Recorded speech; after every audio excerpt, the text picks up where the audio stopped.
Welcome to Financial Hub. In this video, I'm going to guide you on how to log in Commerzbank online banking account.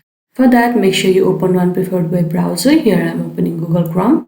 Now at the search bar, you can simply search commerzbank.de and press enter. You will be now directly lead to this page. All you need to do is click on this accept all or deny all. It is according to your choice. Now here you can see this option login at the top right. Click on that.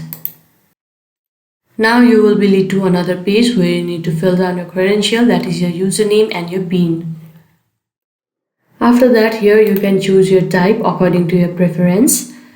If you have forgotten your login details, you can click on this option and they will be guiding you further. If you want to request a new participant number, then you can click here. And if your access is blocked, then you can simply click here and they will be guiding you accordingly. Now after your credentials are ready, you can click on login and you will be logged into your Commerzbank online banking account. I hope you found this video helpful. Don't forget to like this video and subscribe our channel Financial Hub. Thank you.